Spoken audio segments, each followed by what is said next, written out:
দুজন খসখসে সবুজ উর্দি পরা সিপাহী কবিকে নিয়ে গেল টানতে টানতে। কবি প্রশ্ন করলেন, আমার হাতে শিকল বেঁধেছ কেন? সিপাহী দুজন উত্তর দিল না। সিপাহী দুজনেরই জিভ কাটা। অস্পষ্ট গধূলি আলোয় তাদের পায়ে ভারী বুটের শব্দ, তাদের মুখে কঠোর বিষণ্ণতা, তাদের চোখে বিজ্ঞাপনের আলোর লাল আভা। মেটে রঙের রাস্তা চলে গেছে পুকুরের পাড় দিয়ে, ফ্লোরোসেন্ট বাঁশঝাড় ঘুরে ফসল কাটা মাঠে এখন সদ্যকৃত বধ্যভূমি। সেখানে আরও 4 জন সিপাহী রাইফেল হাতে প্রস্তুত। তাদের ঘিরে হাজার হাজার নারী ও পুরুষ। কেউ এসেছে বহুদূরের অঢর ক্ষেত পায়ে হেঁটে, কেউ এসেছে পাটকলে ছুটির বাঁশি আগে বাজিয়ে, কেউ এসেছে ঘড়ির দোকানে ঝাঁপ ফেলে, কেউ এসেছে ক্যামেরায় নতুন ফিল্ম ভরে, কেউ এসেছে অন্ধের লাঠি ছুঁয়ে ছুঁয়ে। জননী শিশুকে বাড়িতে রেখে আসেননি, যুবক এনেছে তার যুবতীকে, বৃদ্ধ ধরে আছে বৃদ্ধতরের কাঁধ। সবাই এসেছে একজন কবির হত্যা দৃশ্য প্রত্যক্ষ করতে। খুঁটির সঙ্গে বাধা হলো কবিকে। তিনি দেখতে লাগলেন তার ডান হাতের আঙুলগুলো, কনিষ্ঠায় একটি তিল, অনামিকা অলঙ্কারহীন, মধ্যমা ঈষৎ টনটনে ব্যথা, তর্জনী সংকেতময়, বৃদ্ধাঙ্গুলি বিভৎস বিকৃত। কবি সামান্য হাসলেন। একজন সিপাহীকে বললেন, আঙুলে রক্ত জমে যাচ্ছে হে, হাতের শিকল খুলে দাও। সহস্র জনতার চিৎকারে সিপাহীর কান সেই মুহূর্তে বধির হয়ে গেল। জনতার মধ্য থেকে একজন বৈজ্ঞানিক বললেন একজন কসাইকে, পৃথিবীতে মানুষ যত বাড়ছে ততই মুরগি কমে যাচ্ছে। একজন আদার ব্যাপারী জাহাজ মার্কা বিড়ি ধরিয়ে বললেন, কাঁচা লঙ্কাতেও আজকাল তেমন ঝাল নেই। একজন সংশয়বাদী উচ্চারণ করলেন আপন মনে, বাপের জন্মেও একসঙ্গে এত বেজন্মা দেখিনি শালা। পরাজিত এমএলএ বললেন একজন ব্যায়ামবীরকে, কুচকিতে বড় আমবাত হচ্ছে হে আজকাল। একজন ভিখিরি খুচরো পয়সা ভাঙিয়ে দেয় বাদামওয়ালাকে। একজন পকেটমারের হাত অকস্মাৎ অবশ হয়ে যায়। একজন ঘাটোয়াল বন্যার চিন্তায় আকুল হয়ে পড়ে। একজন প্রধান শিক্ষয়িত্রী তার ছাত্রীদের জানালেন, প্লেটো বলেছিলেন। একজন ছাত্র একটি লম্বা লোককে বলল, মাথাটা পকেটে পুরুন দাদা। এক নারী অপর নারীকে বলল, এখানে একটা গ্যালারি বানিয়ে দিলে পারত। একজন চাষি একজন যৌন মজুরকে পরামর্শ দেয়, বউটার মুখে ফেলিডোল ঢেলে দিতে পারো না?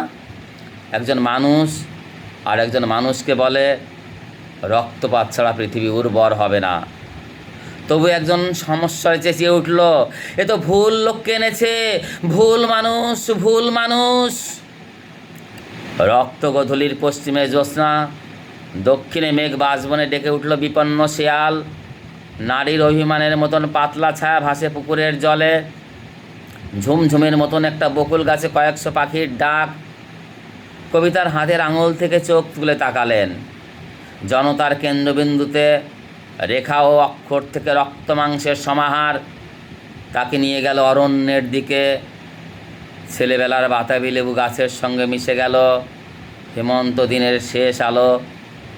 তিনি দেখলেন সেতুর নিচে ঘনায়মান অন্ধকারে একগুচ্ছ জোনাকি। দমকা হওয়ায় এলোমেলো হলো চুল। তিনি বুঝতে পারলেন সমুদ্র থেকে আসছে বৃষ্টিময় মেঘ। তিনি বৃষ্টির জন্য চোখ তুলে আবার দেখতে পেলেন অরণ্য, অরণ্যের প্রতিটি বৃক্ষের স্বাধীনতা। গাব গাছবে মন্থরভাবে নেমে এলো একটি তক্ষক। ঠিক ঘড়ির মতন সে 7 বার ডাকল। সঙ্গে সঙ্গে 6 রিপুর মতো 6 জন বোবা কালা সিপাহী উঁচিয়ে ধরল রাইফেল, যেন মাঝখানে রয়েছে একজন ছেলে ধরা। এমনভাবে জনতা ক্রুদ্ধস্বরে চেঁচিয়ে উঠল, ইনকলাব জিন্দাবাদ। কবির শতপ্রবৃত ঠোঁট নড়ে উঠল। তিনি অস্পৃষ্টতায় বললেন, বিপ্লব দীর্ঘজীবী হোক, মানুষের মুক্তি আসুক, আমার শেকল খুলে দাও। কবি অত মানুষের মুখের দিকে চেয়ে খুঁজলেন একটি মানুষ, নারীদের মুখের দিকে চেয়ে খুঁজলেন একটি নারী। তিনি দুজনকেই পেয়ে গেলেন। কবি আবার তাদের উদ্দেশ্যে মনে মনে বললেন, বিপ্লব দীর্ঘজীবী হোক, মিলিত মানুষ ও প্রত্যেক মানুষের নিজস্ব বিপ্লব। প্রথম গুলিটি তার কানের পাশ দিয়ে বেরিয়ে গেল যেমন যায়। কবি নিঃশব্দে হাসলেন। দ্বিতীয় গুলিতেই তার বুক ফুটো হয়ে গেল। কবি তবু অপরিচিতের মতো হাসলেন হা হা শব্দে। তৃতীয় গুলি ভেদ করে গেল তার কণ্ঠ। কবি শান্তভাবে বললেন, আমি মরব না। মিথ্যে কথা। কবিরা সবসময় সত্যদ্রষ্টা হয় না, চতুর্থ গলিতে বিদীর্ণ হয়ে গেল তার কপাল, পঞ্চম গলিতে মড়মড় করে উঠল কাঠের খুঁটি, ষষ্ঠ গলিতে কবির বুকের উপর রাখা ডান হাত ছিন্ন ভিন্ন হয়ে উড়ে গেল। কবি হুমড়ি খেয়ে পড়লেন মাটিতে। জনতা ছুটে এলো কবির রক্ত গায়ে মাথায় মাখতে। কবি কোনো উল্লাসধ্বনি বা হাহাকার কিছুই শুনতে পেলেন না। কবির রক্ত, ঘিলু, মজ্জা মাটিতে ছিটকে পড়া মাত্রই আকাশ থেকে বৃষ্টি নামলো দারুণ তোড়ে। শেষে নিঃশ্বাস পড়ার আগে কবির ঠোঁট একবার নড়ে উঠল, কি উঠল না, কেউ সেদিকে ভ্রুক্ষেপ করেনি। আসলে কবির শেষ মুহূর্তটি মোটামুটি আনন্দেই কাটল। মাটিতে পড়ে থাকা ছিন্ন হাতের দিকে তাকিয়ে তিনি বলতে চাইলেন, বলেছিলাম কি না আমার হাত শেকলে বাঁধা থাকবে না। কবি সুনীল গঙ্গোপাধ্যায়ের কবিতা কবির মৃত্যু, লোরকাচরণে।